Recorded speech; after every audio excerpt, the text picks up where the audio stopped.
Is that a Triton? You better believe it is. Admit it, that was your idea to put that car in the game. That's your car, isn't it? Oh, no, actually, this predated me. Scott, yeah, we added it just for him. Rocket League is turning 5 years old this week, and the other day I was thinking, I've never actually seen one of the creators of the game play in a YouTube video. Well, now you're about to. I partied up with 3 Psyonix employees: Scott Rudy, the game director; Corey Davis, co-studio head development; and Devin Connors, community manager. All right, I'm going to try not to curse. It's okay, I'll bleep you out. Oh, no! Ah, damn servers.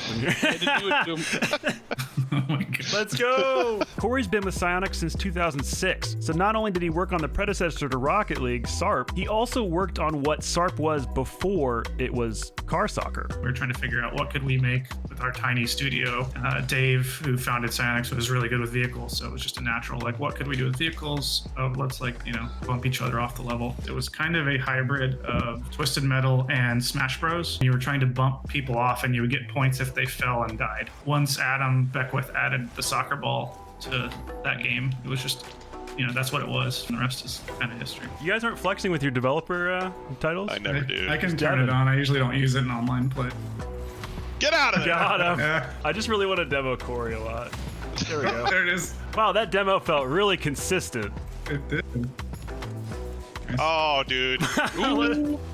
You're just showing off. All right, now we can start the video. I can probably tell who plays the most Rocket League here, but how much do you play? Lunchtime's a big time, as well as after work, although the quality of play really changes after work, after hours. Just gets pretty bad. We just started an in-studio scrim league, too. You probably have some real tryhards in there. Storm Snacks is #1. Fun fact, Storm Snacks and another dude, Monty, work on the video editing team for Psyonix, which means they help make all the amazing trailers for Rocket League. What are some of your guys' favorite things that you were personally involved in? You're like, that was my idea, or does it not quite work like that in such a group environment? Yeah, especially in a group environment, there's very few that was all me, or right. I was the one person. I really enjoyed working on the Radical Summer stuff. I'm an 80s kid, and so being able to lean into that, make my oldness a strength instead of a weakness was pretty enjoyable. Left go, Scott. I know, just faking them out. Oh, Mind games, man. You faked me out. What's everyone's favorite quick chat? I'm curious. For me, it's okay. Classic. I do a lot of my bad. Wait, so Corey, since you go back so far, did you put what to save it, or who decides the quick chats? Like something random? It was like a that? group. It was a group thing. How do you collaborate on creative stuff like that when you have a big team? That's kind of a general question. But Well, we were a really small team at the time, right? So it's been different almost every year of Rocket League as we've grown. And at the time, I think in the beta, there was no chat in the console version. for consoles, really? Yeah, like, oh, whoop. What a Not what I save! expected to happen. I'll use there. it. And there was a very vocal group that said, I want to be able to chat to people while I'm playing on console. And an equally vocal group of people that said, I don't want my teammates opening up the PlayStation chat and like slowly typing to me that I'm terrible. So we argued a lot back and forth and kind of came up with like, well, what's most important on a console is to communicate intent rather than like completely customized chats. We realized that, there's a fair amount of games that have done like going back to Battlefield, like the commo rows or whatever. And so we just figured, Nice. why not do something quick and simple like that? And when you came up with what to save, did you know it'd be used, like this is going to be used sarcastically 100%? You know that every single chat that you make will be used sarcastically. The thing we didn't understand fully was probably how much the period adds to the toxicity. Yeah, it's really dismissive, right? Okay. Yeah. Okay. Like, if it had just been okay without a period, maybe it's not as Oh, bad. sorry. What was something that was difficult in the game development process? It's coming down to you want to do 10 things, but you have, time and resources to do 5. I think for me, the biggest challenge is probably the recent one I can think of as the tournaments release, because we had really high ambitions for that feature. It's so big that we had to cut it back, and we kind of made the call to say, let's get something out that people can use and then build on it. And as is obvious now, we weren't able to follow up on that as quickly as we wanted to. And so that's tough, because it's like we know what the potential is, but I feel really good about the future of that feature. Hey, my game crashed. Fix it, Corey. I would say you just left the party, man. That's okay. Period. pretty funny. Do you still have hope for tournaments? Are you still looking to add stuff down the line to that? Yeah, definitely. It's still on our radar. I mean, really, game development is, you really put your heart into a lot of things, and you really have no idea, and sometimes it's really painful. I think as human beings, you're excited and nervous with each release. It kind of sounds like content creation in a way. I mean, it is content creation. You're making a game, so Very much. It's kind of similar where you're putting something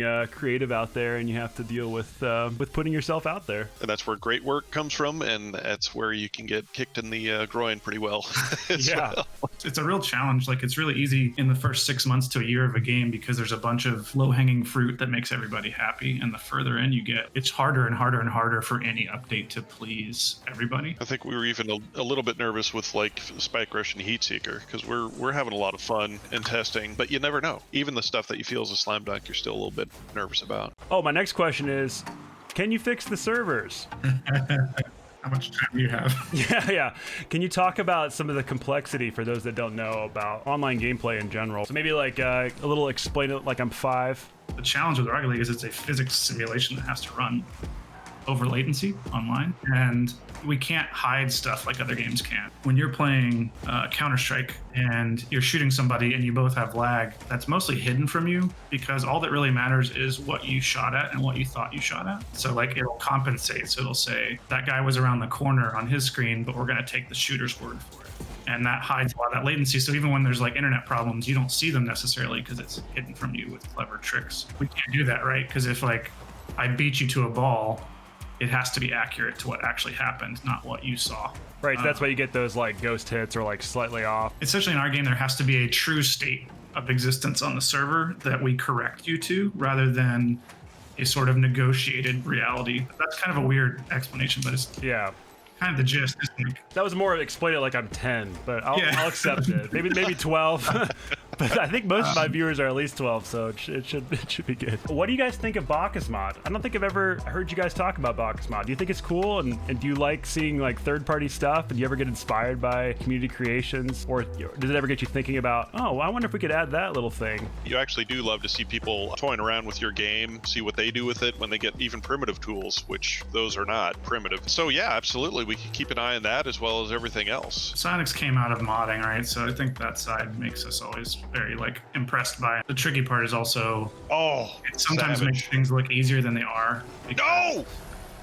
We have to think about every platform and every console and all that stuff. I think there's possibility there, especially since, if you'd asked me 5 years ago if we'd have cross-play with every platform, I would have said no. Where do you see Rocket League in 5 years? We'll all be existing inside of Rocket League. Yeah. You think about 10 years ago, Twitch didn't exist yet. It was just Justin.tv. And that changed everything about our launch, and that was 5 years after that. All we can really do is try to make the best product this year and next year and the year after that. It kind of goes back to that whole sport thing, is you don't want to be radically changing the rules. So in 5 years, a lot of the core gameplay is true to what got us here, but the surrounding features, just the things that we can do with this game moving forward are pretty exciting. I've been